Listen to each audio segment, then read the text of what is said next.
Hello students, our next topic is components of database.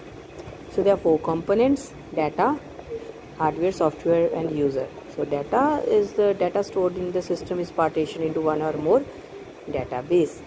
जो data होता है वो हमारा डेटाबेस में स्टोर होता है और data is both integrated and shared.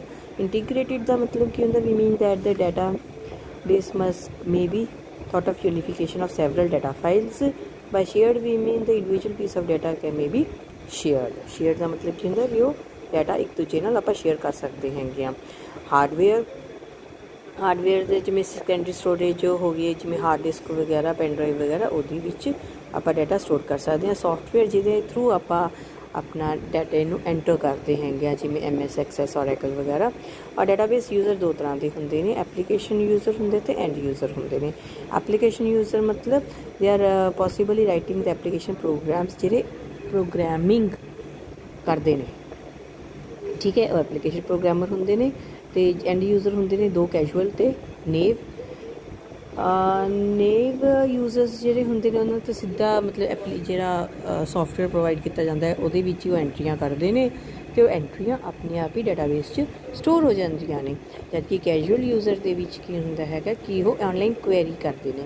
ਜਿਵੇਂ ਟੇਬਲ ਬਣਿਆ ਹੋਇਆ ਹੈਗਾ ਸਟੂਡੈਂਟਸ ਦਾ, ਤਾਂ ਆਪਾਂ ਕੁਐਰੀ ਲਿਖਤੀ ਸਿਲੈਕਟ ਸਟਾਰ ਫਰੋਮ ਸਟੂਡੈਂਟ ਦਾ ਸਟੂਡੈਂਟ ਟੇਬਲ ਦਾ ਸਾਰਾ ਡਾਟਾ ਵਿਊ ਹੋ ਜਾਏਗਾ. ਤਾਂ ਇਸ ਤਰ੍ਹਾਂ ਦੀਆਂ ਕੁਐਰੀਜ਼ ਲਿਖ ਲੈਂਦੇ ਨੇ. Next is DBA. DBA means database administrator. एक पर्सन या group of person responsible for overall control of database, जो डेटाबेस को कंट्रोल करता है, दैट इज़ DBA. DBA एक प्रॉपर वड्डा क्वेश्चन बनेगा तो यह अगे जाके अपना डिटेल च है. So what are the responsibilities of DBA अगे आप जाके करांगे. नाउ डेटाबेस इन्वायरमेंट ਜਿਹੜਾ ਹੈਗਾ. ਉਸ ਤੋਂ ਬਾਅਦ ਆਪਾਂ characteristics of DBMS. So characteristics of DBMS ਦੇ ਵਿੱਚ ਸਭ ਤੋਂ ਪਹਿਲਾਂ ਹੈਗਾ ਮਿਨੀਮਲ ਰਿਡੰਡੈਂਸੀ. ਇਹਦੇ ਵਿੱਚ ਇਹ ਹੈ ਵੀ ਰਿਡੰਡੈਂਸੀ ਦਾ ਮਤਲਬ ਹੁੰਦਾ ਡੁਪਲੀਕੇਸੀ, ਯਾਨੀ ਇੱਕ ਡਾਟਾ ਦੋ ਜਗ੍ਹਾ ਸਟੋਰ ਹੋਣਾ. ਮਗਰ ਜਦ ਆਪਾਂ DBMS ਫੋਲੋ ਕਰਦੇ ਹੈਗੇ ਹਾਂ ਤਾਂ ਆਪਣੀ ਡੁਪਲੀਕੇਸੀ ਘੱਟ ਜਾਂਦੀ ਹੈਗੀ ਹੈ. ਅਗਰ ਆਪਾਂ ਟ੍ਰੈਡੀਸ਼ਨਲ ਫਾਈਲ ਸਿਸਟਮ ਦੇ ਹਿਸਾਬ ਨਾਲ ਚੱਲੀਏ ਤਾਂ ਆਪਣੀਆਂ ਪ੍ਰਾਈਵੇਟ ਫਾਈਲਸ ਹੁੰਦੀਆਂ ਨੇ. ਅਗਰ ਸਪੋਜ਼ ਇੰਪਲੋਈ ਦੀ ਗੱਲ ਕਰੀਏ ਤਾਂ ਹਰ ਫਾਈਲ ਦੇ ਵਿੱਚ ਉਹਨਾਂ ਦਾ ਐਡਰੈਸ ਵਗੈਰਾ ਹੁੰਦਾ ਸੀਗਾ, ਫੋਨ ਨੰਬਰ ਵਗੈਰਾ ਹੁੰਦਾ ਸੀ. ਬਟ ਇਹਦੇ ਵਿੱਚ DBMS ਇੱਕ ਫਾਈਲ ਦੇ ਵਿੱਚ ਇਕੱਲਾ ਪਰਸਨਲ ਡਿਟੇਲਸ ਰੱਖ ਲਓ, ਫਿਰ ਦੂਜੀ ਜਿਹੜਾ ਆਪਾਂ ਟੇਬਲ ਬਣਾਵਾਂਗੇ ਉਹਦੇ 'ਚ ਨਹੀਂ ਰੱਖਾਂਗੇ. ਜਿਵੇਂ ਪਰਸਨਲ ਐਪਲੀਕੇਸ਼ਨਸ ਜਾਂ ਫਿਰ ਕੋਈ ਐਜੂਕੇਸ਼ਨਲ ਰਿਕਾਰਡ ਦੇ ਵਿੱਚ ਆਪਣੀਆਂ ਫਾਈਲਸ ਹੁੰਦਾ ਸੀ. Information for the employees two files integrated redundancy can be eliminated if DBA aware of data requirement for both applications. दोनों एप्लीकेशन के विच पता भी आ डाटा स्टोर होना है तो DBMS के विच एक जगह वो डाटा स्टोर कर लो, दूजी जगह ना करो. फिर आप चेंजिस करने ने तो एक जगह जाके चेंजिस करने की लोड़ पैनी हैगी है.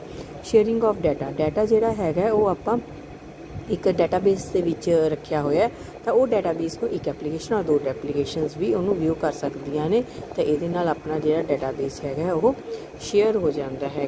जिमें बैंकिंग अकाउंट होल्डर के विच नेम तो एड्रैस है shared by the all departments. एक बार फीड किया वह अकाउंट होल्डर का नेम और एड्रैस और वो अलग अलग डिपार्टमेंट्स जोड़े ने उन्होंने व्यू कर सकते हैं. कोई भी अगर एक जगह पर चेंज होती है तो सारिਆਂ ਨੂੰ ही मिलूगा.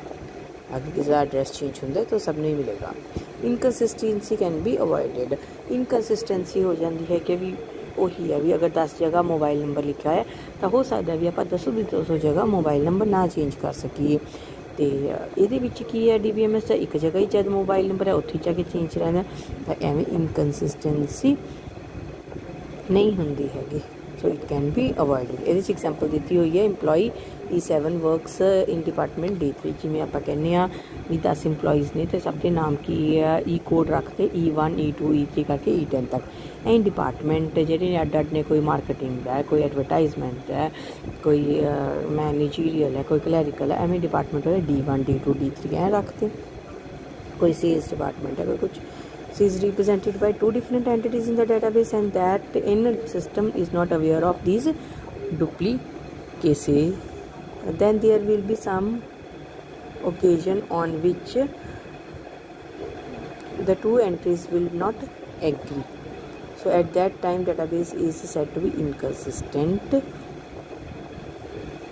That database is inconsistent state and conflicting information, जिथे दोनों एंट्रीज भी हुण ये भी E7 वाला जो इंपलॉय है वो डिपार्टमेंट 3rd च काम करता है, जिथे ये डाटा मैच नहीं होएगा वो that will lead to inconsistency, but in DBMS inconsistency नहीं होंदी हैगी। Standard can be enforced, standard can be enforce मतलब अगर आप कहिए भी डेट ऑफ बर्थ है तो वो आप स्टैंडर्ड लगाता भी डेट ही एंटर हो सकती है। जे आप कहता भी सैलरी है, सैलरी च कले अमाउंट ही इंटीजर वैल्यू अमाउंट ही एंटर हो सकती हैगी है, ये नहीं हैगा भी आपां कोई अल्फाबैटिकल कुछ एंटर कर सके। इस तरह दियाँ डाटा फॉर्मेट वगैरह डिसाइड कर सकते हैं जिहदे नाल अपने स्टैंडर्ड इनफोर्स हो जाते हैं। Improvement in data security, now database must be secure and private. सब तो ज़रूरी चीज़ ये है भी जिहड़ा तुहाडा डाटा हैगा वो सिक्योर होना चाहिए, प्राइवेट होना चाहिए, मतलब कोई होर अनऑथोराइज्ड यूज़र उन्होंने ना देख सके। The data should be reconstructable, data should be auditable, system must be able to check users action whether they are authorized और unauthorized, user action should be monitored minutely, user की कर रहा है, अगर नवा यूज़र ऐड कर रहे हैं तो वो सारे किते ऐड हो गए, जे कोई छड़ के चला गया तो वह नाम सारे कितों ही डिलीट हो, पर्सनल डिटेल चो भी होन तो जोड़ा अपना सैलरी वगैरह का वो भी डिलीट हो। हाँ अगर किते कोई डाटा वगैरह नूं आपां जिवें कोई चोरी हो जाता है, फायर अग लग जाती है, तो अगर इस तरह की कोई दिक्कत आती है तो भी अपना डाटाबेस जोड़ा है आपां रिकंस्ट्रक्ट कर सकीए जे इस तरह किसी तरीके नाल वो डिस्ट्रॉय हो गया।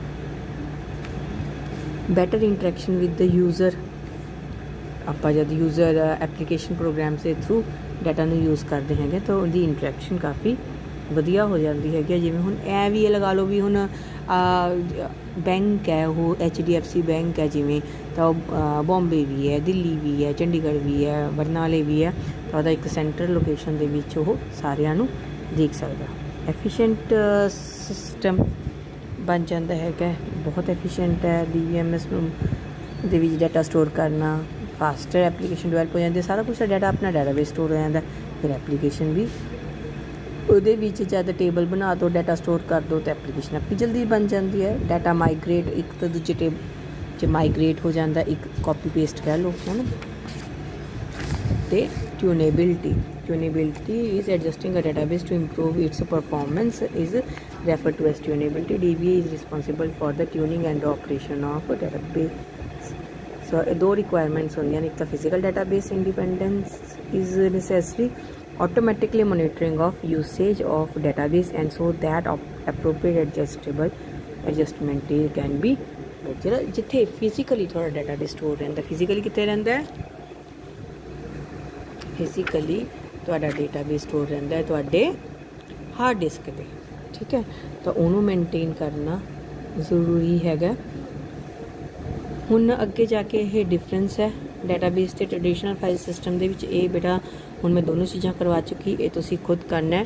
तो हुण तुसीं मैनूं अपनियां असाइनमेंट्स ट्रेडिशनल फाइल सिस्टम दी ते डाटाबेस दी मेनटेन करके विद डिफरेंस मैनूं तुसीं सबमिट करवा दो। तुहानूं मैं डेट अज हैगी है सैटरडे है, तो तुसीं मैनूं ट्यूसडे तक ये सबमिट करवा दो। I hope you all understand the topic, और अगर कोई प्रॉब्लम है तो तुसीं मैनूं कदे भी ग्रुप च पूछ सकते हो। Okay bye.